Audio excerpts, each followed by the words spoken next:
सब भाई के दिल से नमस्ते प्रणाम। और आज वो खास वजह से लाइव आए रहे हम कि देखी जेकरा जौन मिले था गावत मगर ना। बहुत दिन पहले अप्रैल में वो हम गाना आप सबके दिखाई अपना देख ली गौले बनी गाना हमार एगो बहुत ही एगो गायक बनन आप सबको देखी दिखाई बम सलाई ऐसे लोग कैसे लोग देखावत है आप सब देख ली यही सलाई के खोखा हो गौले बनी हमें 25 मई के ये गाना है। आ एगो गायक केहू के गाना उठा के गावे हुआ सोचल कि बहुत बड़ा हम गायक है।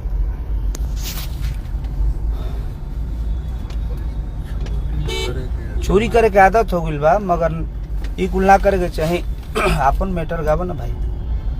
चोरा के कहिए ले चल नईखे में मिला त मांग ला हमरा से फोन करता तारा के दे देती हम।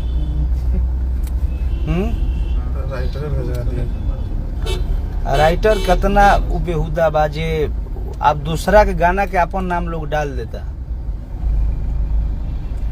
इरशाद बेदर्दी के गाना है और आर्या का संगीत है। बहुत दिन पहले हम गौले रहनी अप्रैल मई के गाना है बजीबा सोनू जी और लोग चुरा के गा देले बा गाना। अभी हमारे डमरू फिल्म से गाना रिलीज होता और आप सबका भी सबूत हम देखेबे कहनी कि सलाई के फूफा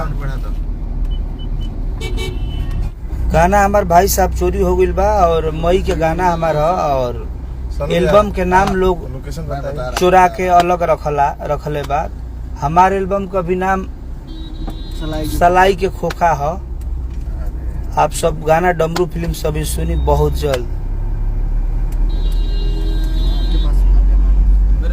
रहुआ सब के अभी प्रूफ हम देखौनी अगर हम गलत हो तो हमारा साथे आप सब जो भी बोल सकता नहीं। अगर हम सही बोलते हमारा साथ आप सब support In 600 meters, continue straight past. केहू लोग आवता ये अच्छा बात नहीं किया और आप सब सपोर्ट मत करी। अरे अपना कला अपना गला पर बाजे के चाहिए। अभी ना कि केहू के गाना चुरा के आ नाम कमा लेनो से तू बड़का गायक ना हो जी। तारा में कला हुई तारा में गला हुई तो खुद तहार बाजी। और हल बात की केहू राइटर केहू गायक गौले बा स्टूडियो में संवार के रखले बा वो गाना के चुरा के गा देता रहो। तोहरो गाना बहुत सारा आवेला हमारा लगे कि हमन के खून में नहीं के शर्म करे के चाहिए।